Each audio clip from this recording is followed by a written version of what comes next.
Olá pessoal, bem-vindos à Escola Fácil com a ProShark, onde aprender é legal e divertido. Se a pandemia bugou seus estudos, aqui é o lugar certo para recuperar tempo perdido. Então, inscreva-se no canal, ativa o sininho e dê um like neste vídeo. Tudo bem? Prontos para aprender?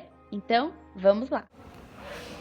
Bom, então, para finalizar a nossa correção da avaliação bimestral, a gente vai fazer hoje duas questões, certo?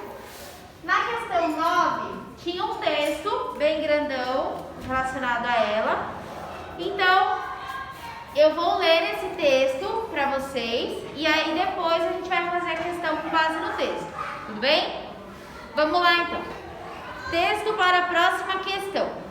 Atualmente, o diagnóstico laboratorial de infecção pelo Zika vírus pode ser realizado em amostra de sangue obtida por punção venosa, indiretamente pela detecção de anticorpos circulantes ou diretamente pela detecção do vírus propriamente dito, utilizando metodologia molecular.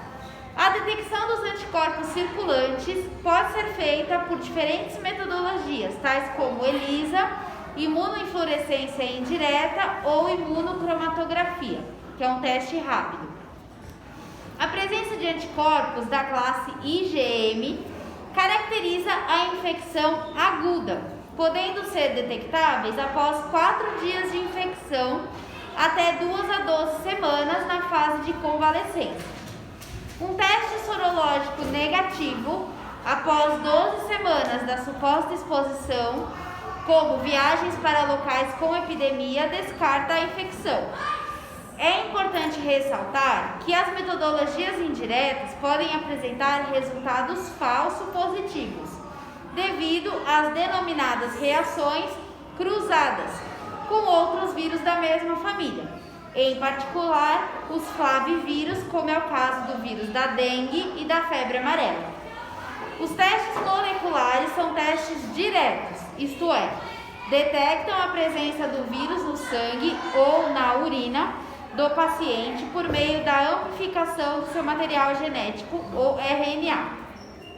A metodologia é denominada PCR, Polymerase Chain Reaction, ou reação em cadeia da polimerase, e é capaz de detectar a presença do vírus nos primeiros 7 dias de infecção, sendo o tempo ideal de detecção no sangue até 4 dias após a infecção. Após este período, o resultado pode ser negativo, o que não exclui a infecção pelo Zika vírus. Em amostras de urina, o Zika vírus pode ser detectado por PCR por um período maior de tempo, até 15 dias após a infecção. Um teste molecular negativo não exclui isoladamente a infecção, sendo necessário realizar a pesquisa de anticorpos no caso de suspeita clínica. Bom, não sei se vocês repararam, mas no texto ele falou o tal do PCR, que nós estamos utilizando com grande frequência para fazer o teste lá do cotonete e da garganta por causa da Covid, né? Então, é a mesma ideia. Ele vai detectar a presença dos anticorpos ou dos vírus. No caso aqui, ele falou, vou ler novamente, que ele vai usar essa metodologia para detectar a presença do vírus, certo? Nos primeiros 7 dias. Então, percebam que o tal do Zika vírus tem alguma similaridade também com o novo coronavírus, porque a gente só pode fazer o PCR para descobrir se a gente está com Covid num período específico. Lembra que tem uma fase que você pode fazer, que se você passar essa fase já não adianta mais fazer o teste do cotonete? Então, percebam que os vírus, eles até que têm algumas metodologias que a gente usa bem parecidas.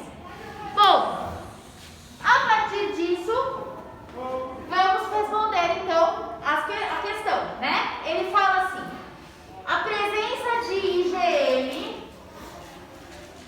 imunoglobulina M, tá? Específica para o Zika, é uma das formas de se detectar a doença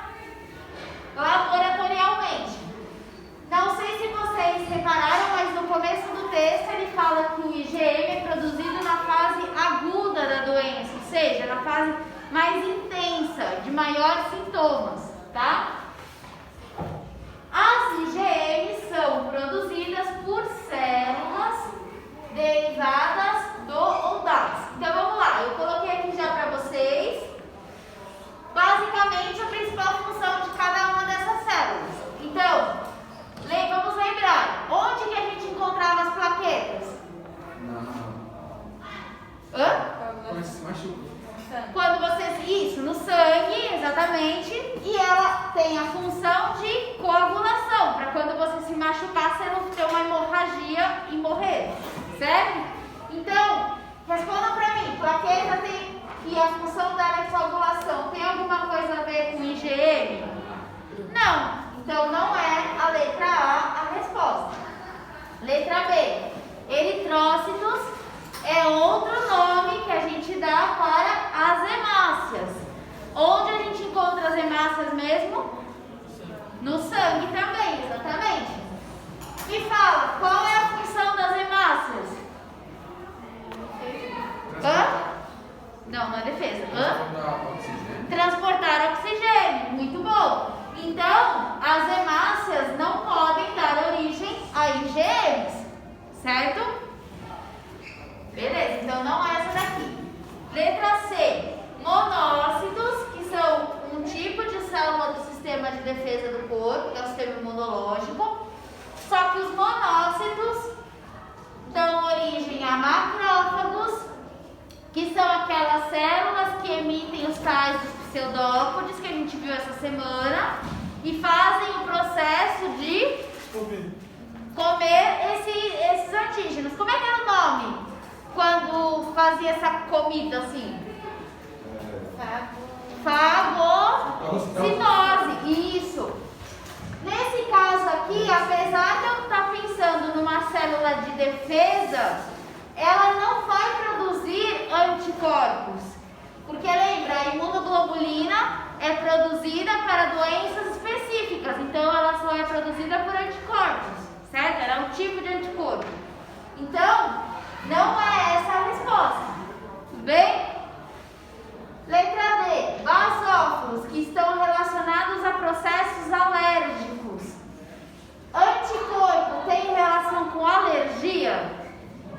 Não. Então, como que se dá o processo de alergia? Quando você tem muito estímulo, muito contato com uma determinada coisa, esse excesso de contato pode levar à produção de moléculas que se chamam heparina, ou seja, são moléculas que estimulam alguns processos alérgicos. Então, se você, por exemplo, tem alergia a pó, quando você começou a ter contato com a poeira, ou seja, quando você nasceu, porque a gente vive em São Paulo você já nasce com poeira, né? No caso. Então, você nasceu e você começou a ter contato com a poeira. Foi passando o tempo, e aí você lá, quando criança, com 7 anos, começa a espirrar toda vez que tem contato com a poeira. Ou seja, você começou a desenvolver uma alergia à poeira, certo?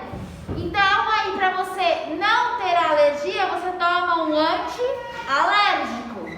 E se vocês olharem na caixinha do remédio, ele vai estar escrito antihistamínico.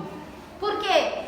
São procedimentos que inibem, ou seja, que não deixam que os seus basófilos liberem na corrente sanguínea histaminas, como por exemplo a heparina, que é o nome de uma das histaminas. Então, quando você toma um antialérgico, você barra o seu sistema imunológico, para que ele não tenha uma reação de alergia. Tudo bem? Então não é essa resposta também. Bom, então só sobrou a letra E, que basicamente está correto. Lembra que a gente tem dois tipos de linfócitos, o B e o T, certo? Ambos têm relação com a produção de anticorpos, como por exemplo o IgM. O IgG também é um anticorpo. Tudo bem? Alguma dúvida? Tá, então vamos ver agora a 10. Então vamos ver aqui a questão 10. O sistema nervoso, então é uma questão que vai tratar sobre o sistema nervoso,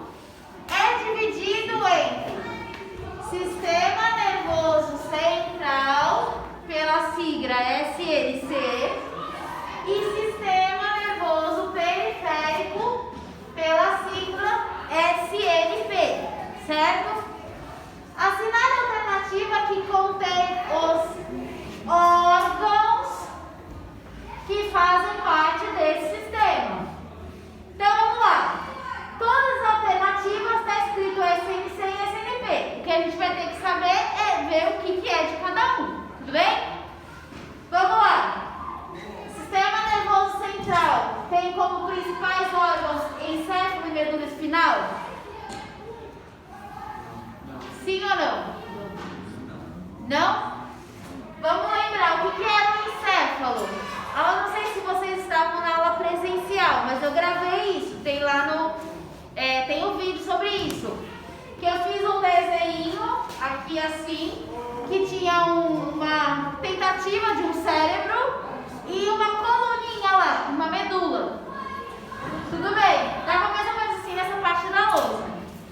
O que acontece? O nosso sistema nervoso central é composto por encéfalo, que é dividido em cérebro, cerebelo, diencéfalo, telencéfalo, tem um monte de nome relacionado, e medula espinal, que está dentro da nossa coluna vertebral.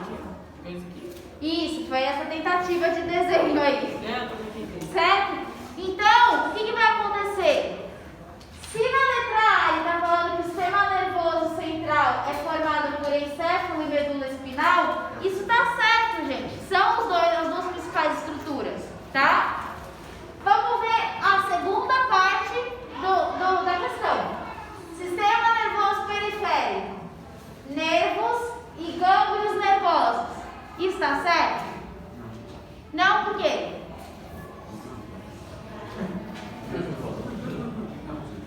O que eram nervos? Nervo é nervo. Tá, vamos lembrar. Nervos eram porções do axônio. Lembra que a gente fez o desenho do neurônio? E aí tinha uma parte do neurônio que tinha o axônio, que era o final dele, né? E aí quando a gente encontrava essas porções fora do sistema nervoso central, a gente chamava de nervo. Ou seja, nervo só está no sistema nervoso periférico. E gânglios nervosos eram o quê? Eram bolinhas que a gente falava, né? Bolinhas, que dentro dessas bolinhas tinham neurônios. Então, eram bolinhas de neurônios, ou seja, aglomerados de neurônios que estavam fora do sistema nervoso central.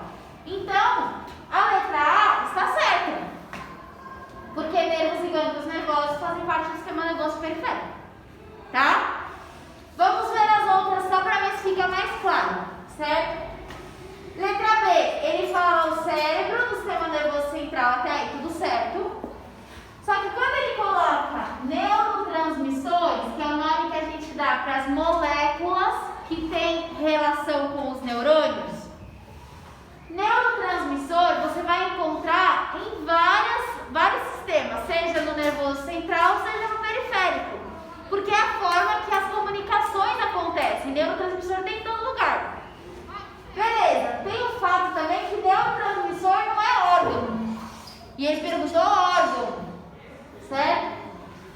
Depois, tronco encefálico. Tronco encefálico é outro nome que a gente dá para encéfalo.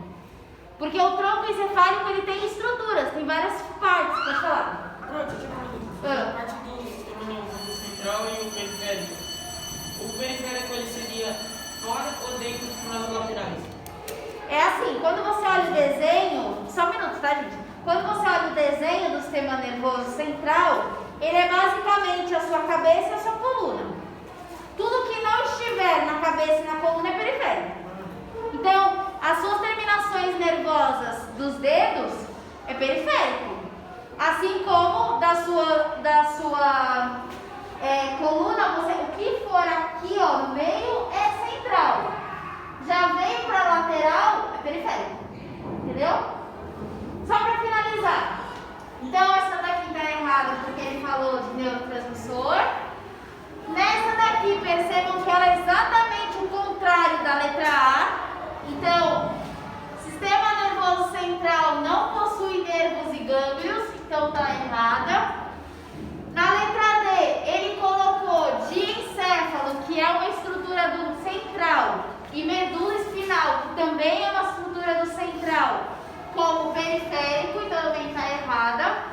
E na letra E, ele colocou células nervosas, mais conhecida como neurônios, como resposta. E ele perguntou na questão órgãos. Célula não é órgão. Tudo bem? Se qualquer dúvida, depois é só vocês me falarem. Tá bom?